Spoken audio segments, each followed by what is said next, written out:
The views expressed on Science for the People are not necessarily the views of this station, its affiliates, sponsors, or advertisers. This week on Science for the People, we're looking at the environmental impact of foods that we eat and others that we probably should.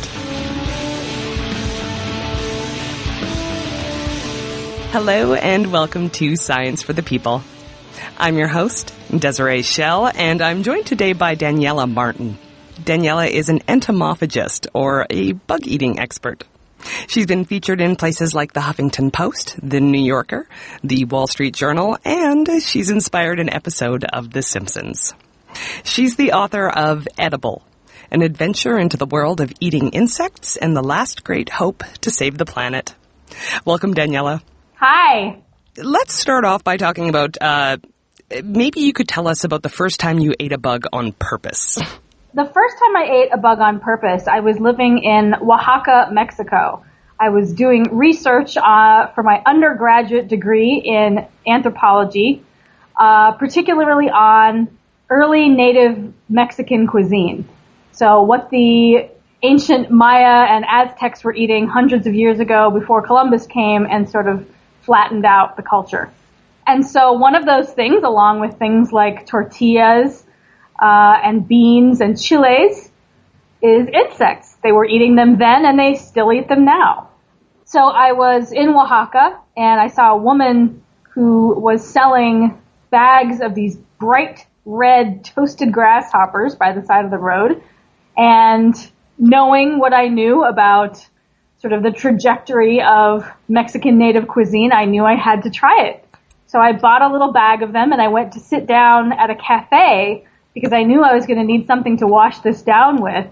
And I poured the chapulines, is what they're called, out onto the tablecloth so I could take a picture of them. And the next thing I knew, I was surrounded by native Trique Indian kids who'd come in off the street and started eating my grasshoppers right off my table. So I had this wonderful, for a young anthropology student, experience of cultural immersion. And that was when I ate my first grasshopper, surrounded by, these native kids who were just gobbling them up like they're Cheetos. Well, since then, how many kinds of bugs have you tried? Oh my gosh. I would say almost 50. Definitely dozens. And how many of those kinds have you cooked yourself? I would say maybe a dozen. I used to do demonstrations for Ripley's Believe It or Not museums where I would cook up a whole array of different bugs from scorpions to mealworms. And people would come by and if they ate a really big bug or a whole bunch of the little bugs, then they would get, a discount on their ticket to the museum. So I've mostly been limited by bugs that I can get domestically. From farms. So, you can buy things like scorpions and tarantulas. They're expensive, but you can get them. I've cooked mealworms, crickets, waxworms, grasshoppers, cockroaches, ants. Sometimes people will send me bugs. I have a contact in Missouri who sends me June bugs. So I'd say a pretty wide variety. So, of course, the question is why? Why would one want to eat bugs? What is the attraction?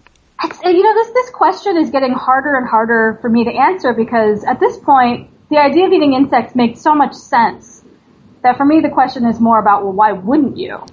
They're plentiful, they're abundant, they grow fast, you can find them almost anywhere in the world. They have short lifespans. They're highly nutritious. Most of them taste good. Why wouldn't you eat them? The main reason that I've been focusing on it and that many people are focusing on it currently is because of their sustainability.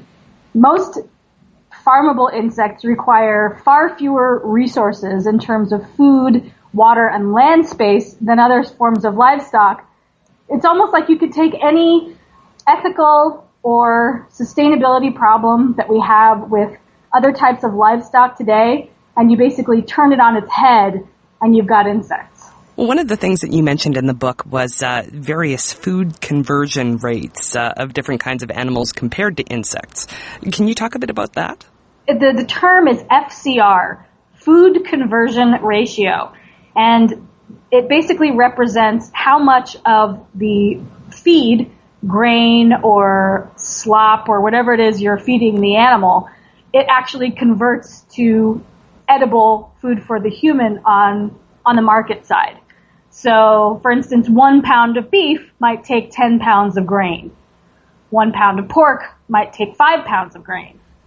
As you'll see, that's there. You know what happened to the other 4 to 6 pounds of grain? Well, where did that go? And the answer is it goes a lot of different places. It goes into things like heating the animal's blood. Insects are cold-blooded, so they don't actually burn the calories they take in order to heat their blood. They turn all of that energy directly into growth and into reproduction. Another place that the food in versus food out sort of gets wasted is on the processing end. When you take a cow, only a certain percentage of it actually goes to market. The rest of it, bones, skin, eyeballs, hooves, teeth, all of that goes somewhere else and is essentially lost. Whereas with something like a cricket, you eat the entire animal. So you're not losing anything on that end. So those are a couple of the places where FCR ratios are vastly different when it comes to insects compared to other forms of livestock. Oh, and very vastly. The comparison between cows and insects is remarkable. Well, cows are actually really interesting.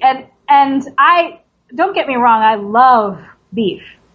And cows they're great animals, even when it comes to FCR, because naturally they're supposed to be eating just grass. And they are one of the few species that can turn something utterly inedible, like grass, into something utterly edible, like a hamburger. So cows are great in that sense, but if they're not being fed in sort of the natural pasture way, when they're being fed lots of soy and lots of grain, that's when things start to become more of a problem. Well, how about the nutritional value of insects? How does that compare? So this is another one where we want to think about what parts of the animal we're eating. If you compare something like a cricket to something like hamburger meat, there's not going to be as much pure protein in the cricket as there is in hamburger, which is literally the cow's muscle, right? That's all protein. So the cricket might have, 50 to 75% the same amount of protein as that straight muscle, but it also has a lot of other things that straight muscle isn't giving you. The cricket is going to be higher in things like calcium, zinc, B12, iron specifically, very high in iron. Crickets are higher in iron than beef, and beef is one of the most high iron supplements you can think of. You may have heard of the sort of nose to tail eating movement, where people are including things like offal, like organs, in their consumption of an animal. And when you're eating something like a cricket or a mealworm or even a cockroach, that's what you're doing. You're eating nose to tail, and then thus you're getting all those extra nutrients in with the protein from the muscles. Well, how much research has actually been done into the nutritional value of insects, though? Has there been a lot? Comparatively speaking, hardly any, which is part of why this is a difficult issue to talk about. As you can imagine, up until now, most people who wanted to study something like that have been mostly laughed out of their departments. Right. It's very difficult to get funding for something that seems like such a fringe science. More recently, especially with places like Wageningen University in the Netherlands, which is sort of the academic hub of entomophagy study right now in the world, and they got a £1 million grant from their government to study this, which was a huge leap forward for the field. But I even had trouble when I was trying to put together the nutritional chart in my book because I had to go to so many different sources and sort of backtrack and cross-reference and make sure that I was getting good amounts. Because, of course, it also depends on what the insects themselves are eating. That's going to affect their nutrient levels as well. This is Science for the People, and I'm talking to Daniella Martin, author of Edible, an adventure into the world of eating insects and the last great hope to save the planet. Okay, so most people don't eat the things that they eat solely for environmental or nutritional reasons. They eat it because food is delicious. So can we say the same for bugs? Abso-freaking-lutely. And that's something that people have such a hard time getting around mentally. And I've personally seen it happen time and time again. I've seen this happen hundreds of times when people will approach an insect just absolutely flinching, visibly, when they put it in their mouth, chew it up, and then their whole face opens up. And they say, oh, well, that wasn't bad. And then they want seconds. I can't tell you how many almost visible conversions I've been witness to. The typical flavor notes of insects are ones that we tend to prize even in Western culture. Most insects tend to taste nutty, kind of shrimpy is another flavor note, earthy, mushroomy. These are kind of the 4 flavor notes that you typically get with bugs. And these are things that, people love. People love mushrooms. People love shrimp. People love nuts. What's not to like? Well, do any of the flavors really sort of defy description just because they're so far outside of our frame of reference? Yes, there is one bug that I have tasted, and it is literally a bug. It is a giant water bug. In Thailand, I think it's known as mang da. And it is this huge, almost like a water cockroach. And it tastes like an anchovy soaked in banana perfume. Bah. That is possibly one of the most unappetizing things I've ever heard. But it smells like a green apple. I mean, it's this big, brown, scary-looking, actually physically slightly dangerous bug. They're known as toe biters because they can actually bite pretty bad. And you pick it up and you smell its belly, you smell its underside, and it's this big, brown, gross-looking bug, and it smells like a fresh green apple. And then you boil it, and it's so big that, as my friend and fellow entomophagist Dave Gracer says, you can actually fillet it. And so what he does is he'll make these tiny fillets of this water bug, essentially wing muscle, and he will serve it on top of a cube of watermelon. And the whole thing infuses your entire skull with this very unusual, almost like a Jolly Rancher meets a clam. It's really weird. It's the most alien flavor I've ever put in my mouth. And the Thai people are way into it. They actually use an extract of it for certain sauces. So there are certain sauces that have a certain je ne sais quoi that comes specifically from this type of bug. And when you go to Thailand, you'll see them selling these little jars of almost like a chili paste. And it says that they're made of horseshoe crabs, but they're not. It's actually made of this particular type of bug. Now, you've traveled extensively to eat bugs. Can you tell me about some of your favorite trips and their associated insects? Oh, yeah. I mean, outside of Mexico, which is truly a wonderful place to go just because you can really see history in action. For writing the book, for research, I actually went to the Netherlands and Denmark because they're doing a lot of sort of food research regarding insects right now. But I also got to go to Japan, which is where I grew up, Thailand, and Cambodia. And I would say that's where I've had some of the best bug dishes of my life. The Japanese are amazing at cooking bugs. They have a wonderful respect for the essential flavors of the food that they cook, and the other flavors that they include are all complementary instead of overpowering. So I had wonderful lost larvae miso paste on top of toasted mochi balls. I had sashimi-like giant hornet larva. I had fried spider sushi. People ask me frequently if you can eat cockroaches, and you can, but they're not typically very tasty. They kind of taste like day-old chicken. And yet the Japanese were able to tempura fry a young Madagascar hissing cockroach, and it was some of the tastiest sushi I've ever had. And then when I went to Thailand, I got to have one dish stood out particularly, which was it was an ant egg ceviche, which absolutely blew my mind at how good and how fresh it tasted. It was like these little, almost like a tiny champagne grape texture with this fresh, almost like a whitefish taste. Oh my gosh, amazing. Your comparisons are thrilling, I have to say. I mean, I don't know that I'm a foodie in the sense that I require really high-end foods to be impressed by, but insects are like this whole new galaxy of flavors that is largely unexplored. So for me, it's always thrilling to taste a new insect dish because I know I'm tasting something that very few people in the world have ever tasted, let alone enjoyed. Now, this whole eating bugs thing, this is actually starting to breed some industries as well. A number of companies include insects in their list of ingredients, and there's another industry altogether that raises insects for food. It's been said before by other people, but I'll echo it here. 2014 in many ways seems like the year of the bug. It seems like there's a new entomophagy startup almost every month.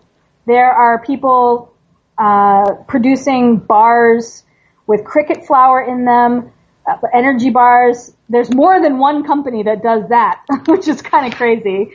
There's a group from, I want to say Harvard or Princeton or Yale, one of those Ivy League schools, and they're making tortilla chips out of cricket flour. So an actually healthy, high protein tortilla chip. That's going to be really great. There's World Entomophagy in Austin, Texas, and they sell a cricket flour-based pancake mix. There are actual farms right now. Up until this point, there have been lots of live insect farms, especially in the U.S., but worldwide as well. This is not unusual. This is already a multi-million-dollar industry, just raising insects so that people can feed them to their pets. But just this year, I noted 3 upstart human-grade bug farms, which is new and very exciting. Well, it was interesting. Some people are treating harvesting insects as sort of a sideline in addition to their regular crops, right? This is rare. This is not common in the U.S. This is something that has happened in other cultures in other times. But there have been cases where the insect that feeds on the crops then fetches a higher cost at the market than the crop itself. So this is not a new idea. This is totally possible, and it has precedent. Now, a lot of these are smaller organizations. Has there been research around whether we could scale up a lot of these bug growing operations? I don't know whether that research is mature enough to really yield useful data yet.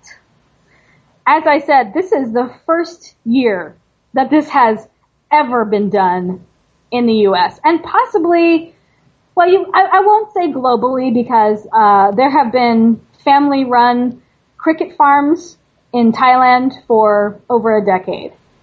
So this isn't a completely new idea, but it is completely new to be happening in the West. And it's a really odd industry in that I think that the industry is almost going to have to precede the science because nobody's going to fund the science or even think the science is important until they actually see a public demand for it. Right. You're tuned in to Science for the People, and we'll be back with bug-eating expert Daniella Martin, author of Edible, after this.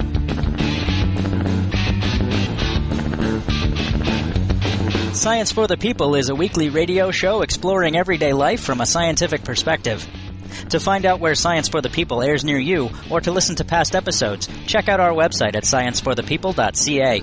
You'll also find links to connect with us on Facebook, Twitter, and Google+, or to subscribe to the podcast in iTunes.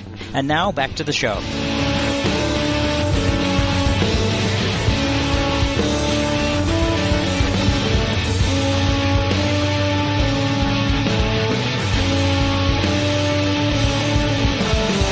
Welcome back to Science for the People. I'm Desiree Schell, and my guest is Daniella Martin, who is an entomophagist, or bug-eating expert. She's the author of Edible, an adventure into the world of eating insects and the last great hope to save the planet. So you mentioned that this is new in the West, but as a species, we've been not eating bugs for less time than we've been eating bugs. Yes, in fact, eating insects is one of the things that we share not only with our primate cousins, but with our global cousins around the world. Eating insects is something that we have done almost ubiquitously throughout our evolution. It is something that we did before we were primates, all the way through our primatehood, and all the way up almost into the modern day, except for the last couple of hundred years. So truly, we are, in our very DNA, bug eaters. And when I say that this is, quote, new in the West, not geographically speaking, only culturally speaking. When the Pilgrims first got to the U.S., what we now call the U.S., the Native American people were absolutely making use of the buggy bounty that was in many places in the U.S. And in some cases, the Pilgrims who were starving because they didn't know what to eat actually wound up buying something called pemmican, which was basically one of the earliest versions of an energy bar. It was something made of sort of ground up grains, ground up insects and berries, and kind of mashed into a little brick. And this is what the Native Americans would walk around with as sort of a trek or a travel food, very much like today's Cliff Bars. And back then, the Pilgrims actually traded with the Native Americans in order to get these and eat them. So it's not new anywhere. Well, and so why not Europeans? What happened there? Yeah, that's the big question. For us entomologists, that's the $1 million question. Nobody knows for sure. There are a lot of theories, there are a lot of hypotheses, I should say. One of them is that it has to do with climate, and there is evidence that kind of corroborates that. If you look at tropical areas of the world, these are places where insects are still eaten in cultures today. Places like Africa, Southeast Asia, Latin America. Warm, humid places where the bugs grow big and plentiful. This is because as I mentioned, bugs are cold-blooded, so they really like it when their atmosphere heats their blood for them. This is their ideal conditions. So that's one, that European culture actually came from a colder climate, and that they just basically fell out of the habit of eating insects and passed that on to us. Well, you point out in the book that eating insects is quite similar to eating sushi, and North Americans have become very fond of sushi. So how did sushi make the leap to being culturally accepted? Can we use the same tactic? Yeah, I mean, sushi is a really crazy thing to be so popular. It's raw fish. That is not easy to transport at all. I mean, it is against the grain in so many ways. Eating an animal, eating it raw, eating specifically a fish raw. Fish are thought to be so fishy. The fact that sushi has gained such a foothold is pretty unusual. Trevor Corson, who wrote the wonderful book, The Story of Sushi, thought that it had to do with sort of a trifecta of different influences in the culture around the time that sushi became popular. One was that the USDA or the FDA or somebody started talking about how fish was a very healthy food source, that you could get essential fatty acids from eating fish, that fish was a very healthy thing to be eating. So that was number one. Number two, the movie Shogun came out, which kind of sparked a Japanophilia. And number three, it became sort of a party thing in Los Angeles, and celebrities got into it. You had the what was that, John Belushi's Saturday Night Live episode of the sushi chef. Oh. Right? You know, and so sushi restaurants had this whole sort of experience to going to them. It was very much a party-like experience, and the chefs absolutely engendered that. You know, you walk in the door and it's irashaimase, and then they start serving you sake, and, you know, it's this whole party thing. And the celebrities got into it, and then next thing you know, the rest of the public gets into it. So I think it was the health factor, the Japanophilia, and the celebrities. And interestingly, entomophagy has sort of a similar trifecta that's going on currently, which is why it seems to be sticking right now more than it ever has. If you look back into the sort of annals of media, you'll see that every 5 years or so for the past few decades, eating insects, the idea of eating insects becomes kind of a media blip. Especially in 1998 when 3 separate books came out about eating insects. There was Man Eating Bugs, there was the Eat a Bug Cookbook by David George Gordon, and then there was Creepy Crawly Cuisine by Julieta Ramos Alardui, who studies native bug eating in Mexico. 3 books in 1 year. That's a big deal. So that was a big year for entomophagy. But I think right now, what's really going to influence this to work more than it ever has is the sustainability factor. People are more convinced and concerned about global warming currently than they ever have been before. So I think that's a really big one. Number 2, people are very interested in the ethics of meat now more than they ever have been before. And number 3, there are certain nutrients that you can get from eating insects that are very popular right now. Nutrients like essential fatty acids, which insects are a great source of. As far as global warming goes, insects requiring less environmental resources than other forms of livestock is a really big vote in their favor. You know, they require far less food. They also require far less water. Today in the U.S., livestock is the single biggest sponge for water use out of everything. You know, you talk about turning off your tap while you brush your teeth. That's nothing compared to how much livestock uses. And then there's land space. Animals like cows and pigs and chickens all really benefit from having enough space to move around. That's what they need. And we need a lot of room to raise the food that they eat. And all of these things contribute to deforestation, which kind of burns the candle at the other end from greenhouse gases, which increases global warming. Cows are big emitters of methane. Insects are not. Insects do very well in very small, contained circumstances. They do not need a lot of room to roam around. They are not psychologically bothered like a chicken is by being stuffed in close with their brethren. So that's another factor. And then the ethics of raising and killing insects are very different than they are for mammals and birds. Insects typically only live a few months. So it's not like a cow, which can live, I think, up to like a decade. And slaughtering them is a much more humane process. Since they're cold-blooded, you just put them into a freezer, and they essentially just go to sleep. There's no real pain involved, and that's it. And then there is no processing side. There's no runoff from slaughterhouses. Slaughterhouses themselves actually use quite a bit of water. So there's a savings even on the processing end. I love how enthusiastic you are. Yeah, I'm really into it. No idea. I'm really into it. You're listening to Science for the People, and I'm here with Daniella Martin, author of Edible, an adventure into the world of eating insects and the last great hope to save the planet. All right, now, something that we really need to talk about. Your book includes some recipes so that people can prepare bugs at home. Tell us a bit about that.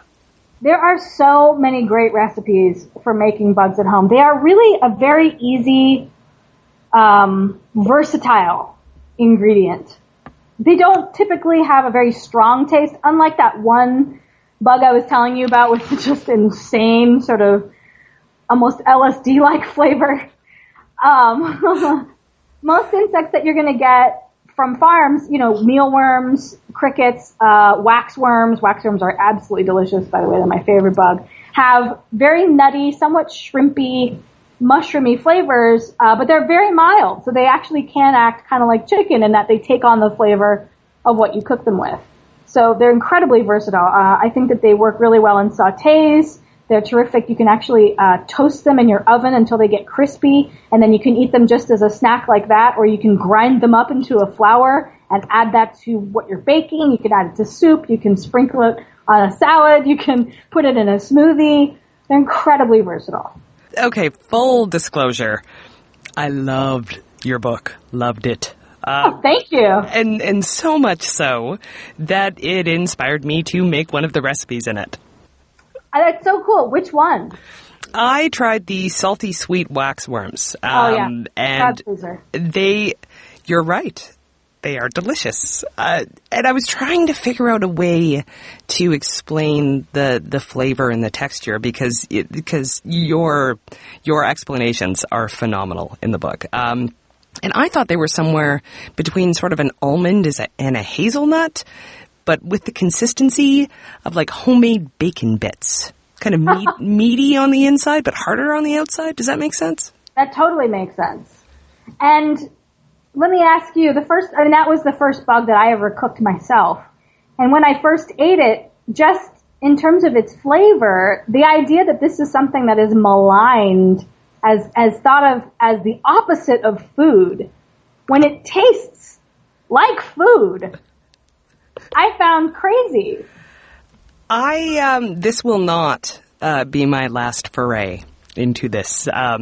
Even realizing that the dark worms are tastier than the lighter worms. They taste a bit more smoky. Really? That's what I found. So now wow. I was actually thinking how would these work in a smoker? Oh my gosh, I have no idea. I never thought to try that. That's a great idea. I bet they would taste great. But now this is the problem that I have with this is where do you suggest we buy the bugs? Because I just bought them at a reptile store. Yeah. And they were expensive. Yeah. I mean, this is an idea that is still a bit ahead of its time. The demand is definitely sort of, demand is still growing. I'm not going to say it's solid yet, but it is definitely preceding supply. The very first bugs, and to this day, the live bugs that I buy from people who are raising them for other people to feed to their pets. There are going to be ways around this. Raising them yourself, if you are that type of person, if you have, even a green thumb, you should be able to raise insects. It's very easy. It's as easy as raising tomatoes. So some people, I think, will raise them at home, and that'll be one way to get around the costs. But here's the issue, okay?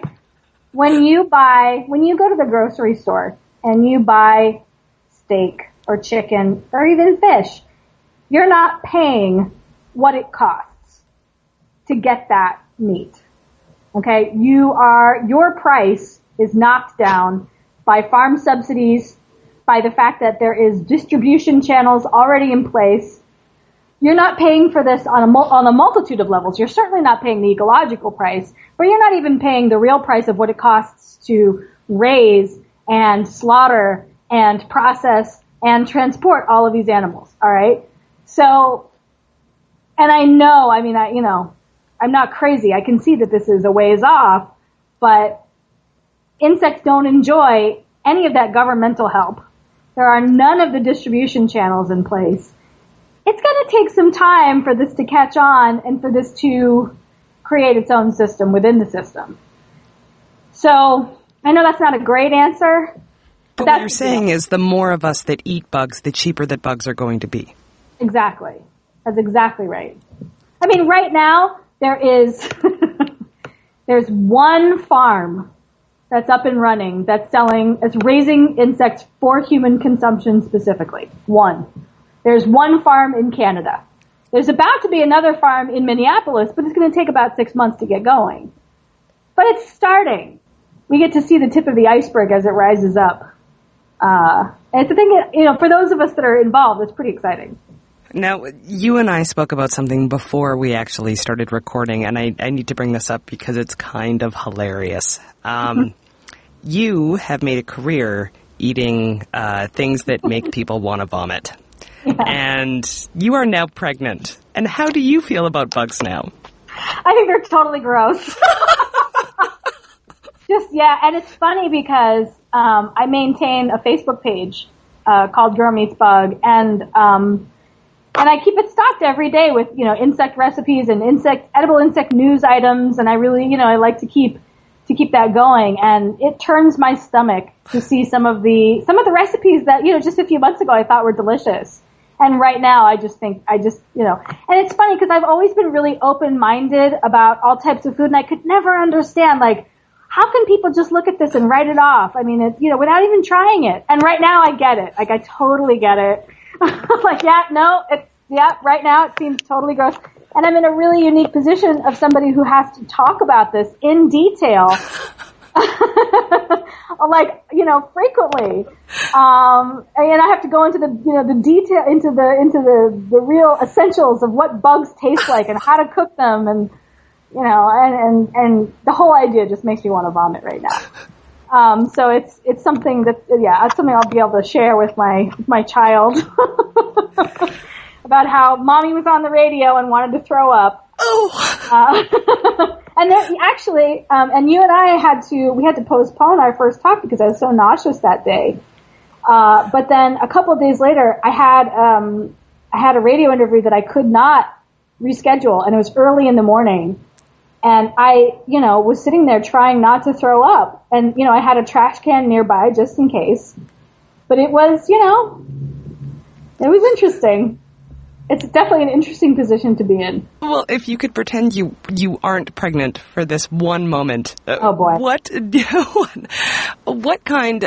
would you tell people, those people who would like to eat bugs for the ecological reasons, for the nutritional reasons, but they just cannot seem to make that jump to putting an insect in their mouth? I would try to express to them that the fact that they think insects are gross and that they are the opposite of food is entirely culture-based and it's fully nurture and not nature at all. Since the moment we are brought into the world, our parents are telling us that bugs are gross and dirty and dangerous, then that's reinforced by our culture. This is really something that could be changed in one generation. I mean, when my son gets here, I plan to, absolutely feed him bugs. He will know from a very young age that bugs are food. So basically, most people, especially in the West, are brainwashed about bugs. We are taught to believe that they are dirty, that they're dangerous, that they're full of diseases, when in general, this is not true. There's a million species of insect that we know of. Only a handful of them have ever had any contact whatsoever with humans. The only kinds of insects that have ever actually transferred diseases to humans have transferred human diseases between humans. A pathogen that affects something like an insect, which again is cold-blooded, has its skeleton on the outside of its body, doesn't typically even have blood vessels. This is a totally different organism. There is not a virus that is going to attack a bug that is also going to attack a human, usually. There are sometimes parasites that will, be happy with either type of host, but that's the same with a lot of other different types of meat. That's why people cook their pork. I would also add that, indeed, they are delicious. That cannot be neglected. They were delicious. And they are delicious. As soon as people can get their brains and their mentality out of the way and just let their tongue do the talking, that's what they find out, that bugs taste great. And so I would say to all those people who are a little bit skeeved out by the idea that there are lots of great options right now. There are bug flour energy bars. You don't even have to see the bugs. The bugs have been toasted and ground up. And remember that these bugs are typically cleaner than a lot of the livestock they eat. They're not living in their own poop. They frequently have cleaner diets than a lot of the livestock that we eat. Crickets eat things like grains and fruits and vegetables. Wax moth larvae, the type that Desiree cooked, they eat a diet of bran and honey. I mean, it's incredibly nutritious. It's incredibly clean. Bugs have the worst and the most unearned bad PR, I think, of almost any species on the planet. Daniella, your enthusiasm is contagious, and you are an absolute joy. Thank you very much for being here. Oh my gosh, I had a great time. I didn't throw up once. Woohoo! And that was Daniella Martin, author of Edible, an adventure into the world of eating insects and the last great hope to save the planet. We've linked to the book on our website at scienceforthepeople.ca. And we'll be back to talk about the environmental impacts of salmon farming right after this.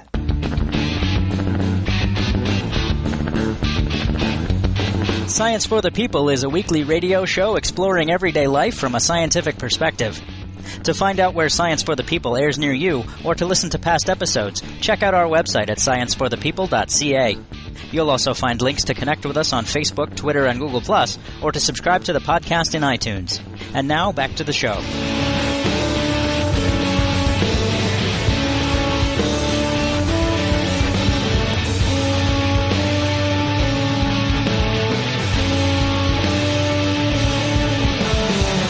This is Science for the People, and I'm Desiree Schell. My guest today is Peter Bridson, who is responsible for researching the complex and often controversial environmental impacts of the farming of aquatic organisms as the Aquaculture Manager for the Monterey Bay Aquarium's Seafood Watch program.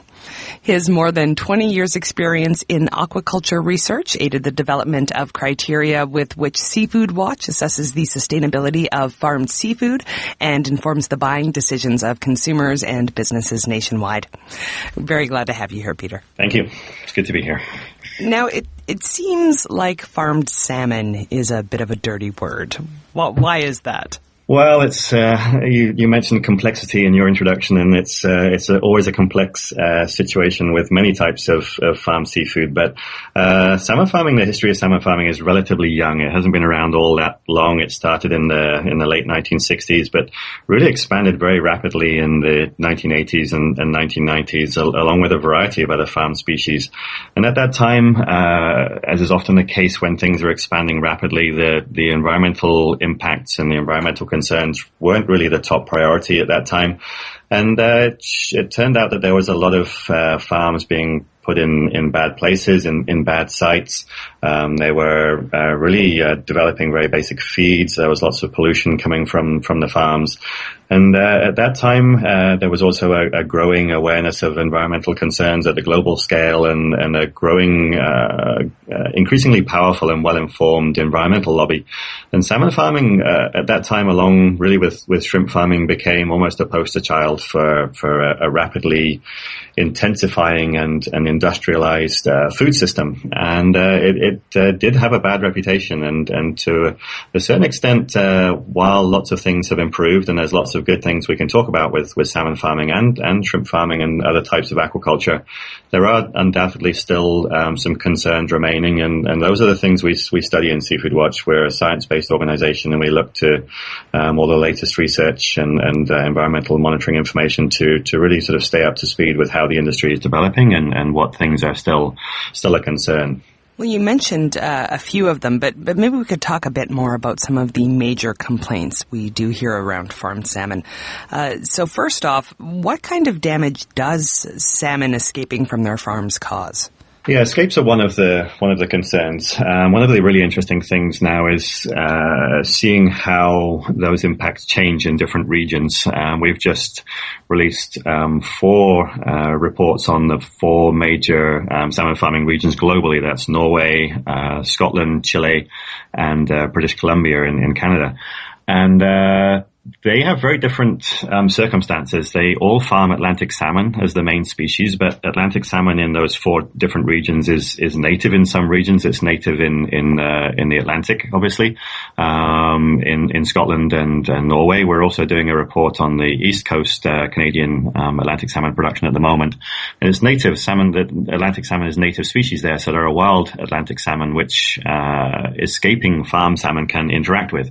In places like British Columbia, in Chile, Atlantic salmon is a non-native species there, but in British Columbia, again, I'm getting into some of the complexities here, but in British Columbia there are very important Pacific salmon populations, and in Chile there aren't really any wild salmon populations at all.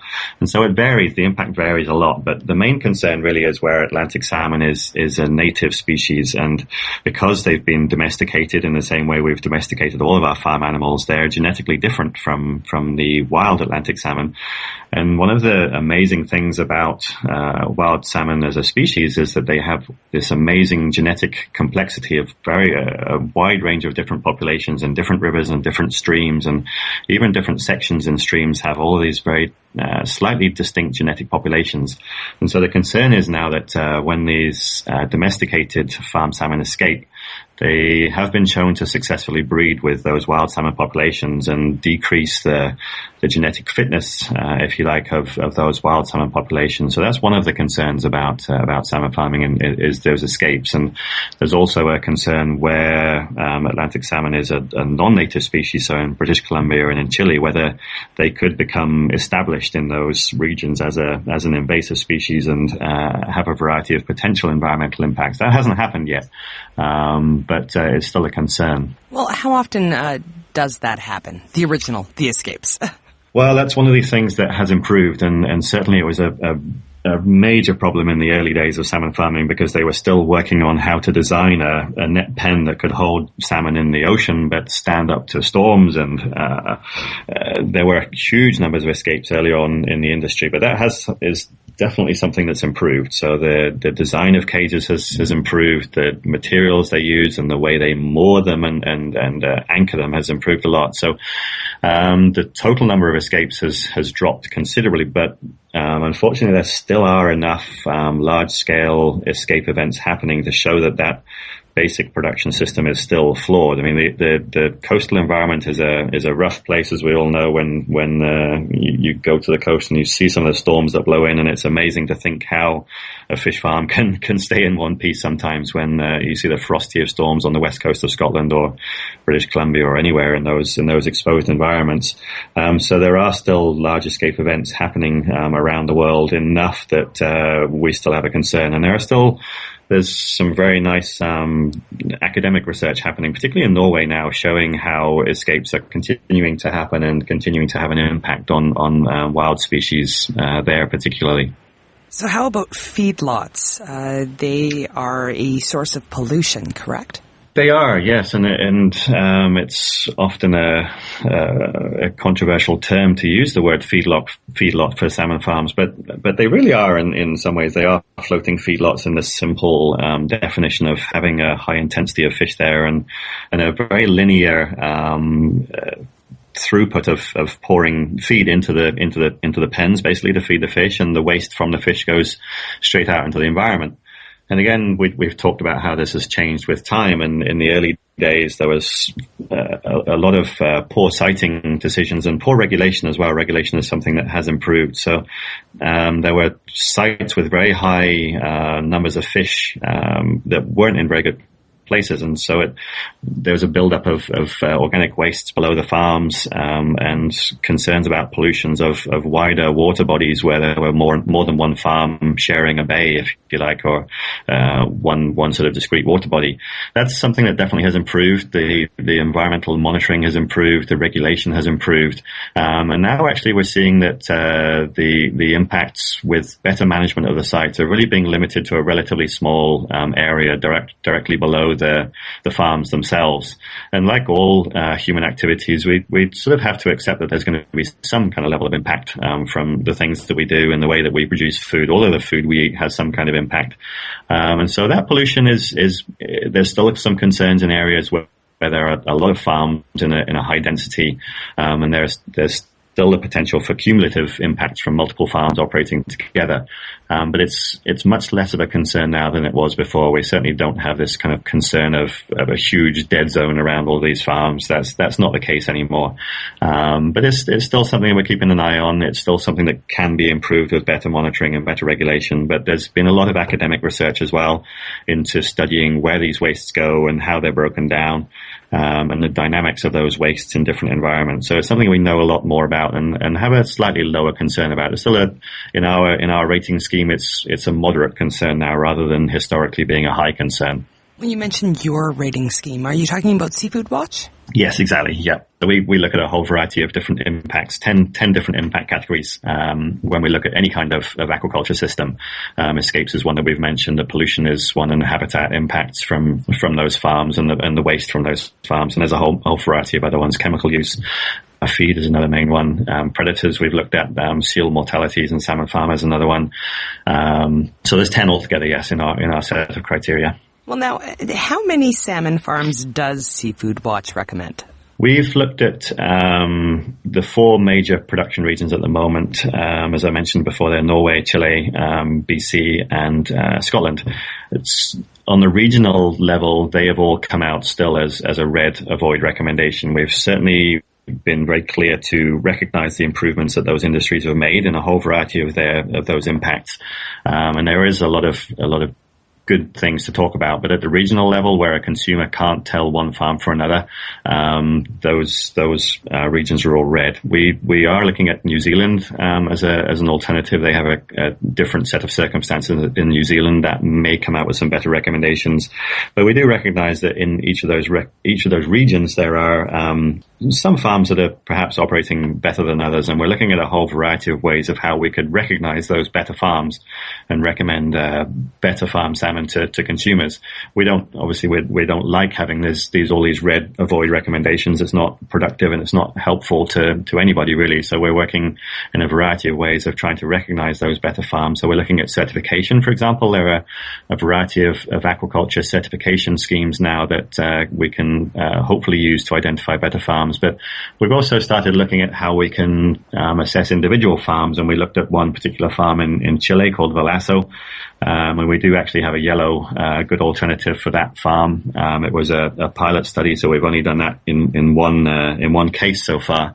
But we're looking at different ways of how we can find some yellow and perhaps green alternatives for farm salmon. The one good thing that there is that we've come across is a small number of closed containment farms. So these are farms, rather than operating in net pens in the open ocean, they're tank-based systems on land, and they have the ability to sort of overcome some of those problems that are more inherent in the open systems in the ocean. So the pollution we talked about is much easier to control. The escapes, again, we mentioned is much easier to control in those kind of systems. And we do have some green recommendations for closed containment farm salmon, but there's relatively small volumes of that on the marketplace. You might not come across that in your local supermarket, but it's a sign of how things are developing and growing and how there are alternatives to these red avoid recommendations. And Velasco is actually the company that's using genetic modification, correct? Well, you have to be really careful about how you describe that. They're not using genetically modified salmon.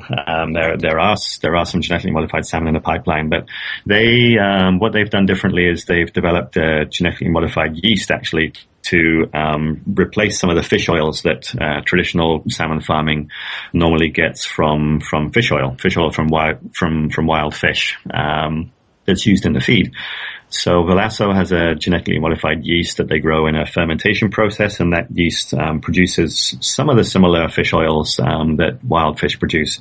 So, but it's the genetic modification part of that argument is not something really to highlight, because it's pretty common in most farm salmon feeds now to use things like soy ingredients or wheat ingredients or corn even, and the reality is these days that most of those ingredients are going to be, in the US at least, are going to be genetically modified as well. So the fact that the yeast in Velasco's feed is genetically modified is not really a big talking point, because most farm salmon feeds and all chicken feeds and pig feeds and cattle feeds are all going to use genetically modified feed ingredients as well these days. What I found interesting about that is the genetic modification of the yeast would reduce the reliance on forage fish, which is another complaint about farmed salmon. Yes, that's right. And it's an interesting way of doing that. And the industry has been very proactive in trying to find alternatives to fish meal and fish oil that have been made from wild fish. Firstly, it's definitely an environmental concern. It's clearly appears inefficient to use lots of wild fish to grow farmed fish. It's another one of these complicated arguments, and it very rapidly gets complicated as you talk about some of the environmental and social realities of that discussion. But fish meal and fish oil also is very expensive these days. There is a very big aquaculture industry worldwide now that's competing for those ingredients, and they're competing with poultry and swine feeds as well. And so the industry itself has been very keen to develop alternatives, and they have greatly increased the use of crop ingredients. In some regions now, they're using alternative proteins that come from byproducts from fisheries, but also processing byproducts from land animals as well. So they may use things like feather meal or blood meal as alternative protein sources and feeds. And they have some concerns for some consumers, but nutritionally they work very well to grow farm salmon. And so that has been another area where the industry has made a big improvement, is in reducing that amount of wild fish that they use. It used to be, you used to see all sorts of figures quoted, but up to 7 times as much wild fish was used for growing farm fish, for farm salmon, but that number has come down to somewhere between 1.5 and 3 times roughly as much wild fish to produce one unit of farm fish. So that's improved a lot these days. Well, you mentioned nutrition. Are there any nutritional differences between farmed and wild salmon? Do you know that? There are some nutritional differences, but whether they're significant or not is an argument that you can make. I mean, I mentioned that they're using more and more crop ingredients now to replace fish meal and fish oil, and so those crop ingredients, particularly crop oils, have a different profile of the fats and the omega-3s, particularly in those feeds. But again, the industry has been careful to make sure that when you eat farm salmon, it has a similar level of those important marine omega-3s in the fish. So there are differences, but they shouldn't really be significantly different in terms of the nutritional benefits you get from eating farm salmon compared to wild salmon. There are lots of discussions about the pigments and the colors that are used to make farm salmon the color it is, but those arguments, I think, have been overinflated. Really, it's you can buy the chemical called astaxanthin is the most common one that's used to color farm salmon, but you can buy that as a health supplement in your local health food store. It's a powerful antioxidant, and so it's used as a nutritional supplement. So if you use it in very small levels to color farm salmon, I don't really think that's a big concern these days. But farm salmon is different. If you're used to eating wild Pacific salmon, for example, you'll definitely notice a texture difference. Farm salmon tends to have a slightly higher oil content, so some people find it a different texture. But once it's cooked and once it's smoked, or however you prepare it, it's broadly similar. It's different, but it's broadly similar. I think chefs can tell a difference, but for the general consumer, there's probably not anything different that they would notice. It's a different species, obviously. Atlantic salmon is a different species of fish compared to Pacific salmon, which is probably the most common type of salmon that consumers would be used to eating as a wild salmon. So farm salmon is Atlantic salmon. It's a different species, so therefore it's going to be a bit different as well. I'm wondering, how long are we actually able to have a choice between farmed salmon and wild salmon? How badly off is the wild salmon population? Is it just hyperbole, or is there a serious problem? Yeah, that's a good question. I mean, the scary, well, not scary statistic, but the reality is that aquaculture is now producing more farmed fish, or more of the fish that we eat globally is coming from aquaculture now than wild fisheries. So that is a big statistic, and it's an indicator of both the reality that wild capture fisheries have plateaued in general, but also aquaculture is becoming much more prominent. And that story reflects the same way for salmon as well. There's now more of the salmon that we eat globally comes from aquaculture than it does for wild fisheries. And definitely in places like the Atlantic salmon are not doing very well. In the Pacific, in British Columbia and Russia, there are still some really strong wild salmon fisheries that are doing pretty well. A lot of them are supported by hatcheries and stock enhancement, which is again another big complicated discussion topic. So it's one of the realities of how humans are changing in general. But obviously, we changed from hunting to farming all of our terrestrial animals a long time ago. And the same thing is happening in the oceans. There's a huge amount of activity and hope that we can improve the situation in the oceans through better fisheries management and better protection of the oceans. That I think there's stories of hope, definitely. It's still a concern. Climate change is changing the ocean very rapidly, and ocean acidification is happening as a result of, or a secondary aspect of climate change, and those things we really don't know about yet. But the simple reality is that we do eat more farmed salmon now than we eat wild salmon. Peter, thank you very much for being here. That was fascinating. You're welcome. Thank you very much. You can find a link to Peter Bridson, Aquaculture Research Manager for Seafood Watch, on our website at scienceforthepeople.ca. While you're there, click the links to connect with us on Facebook, Twitter, and Google+, or to subscribe to the podcast in iTunes. Thanks for listening, and we'll see you next week on Science for the People. Science for the People is recorded in Edmonton, Alberta. The show is produced by Rochelle Saunders. Ryan Bromsgrove is our promotions manager. Our social media manager is Chelsea Butler. K.O. Myers updates our website. Helen Quivalon is our publishing liaison. Ed Haynes is our guest coordinator. We get research help from Josh Witten. The show is edited by K.O. Myers and Ryan Bromsgrove. Our theme song was written and recorded by Fractal Pattern, and its title is Binary Consequence. The show is hosted by Rochelle Saunders, Marie Claire Shanahan, and me, Desiree Schell.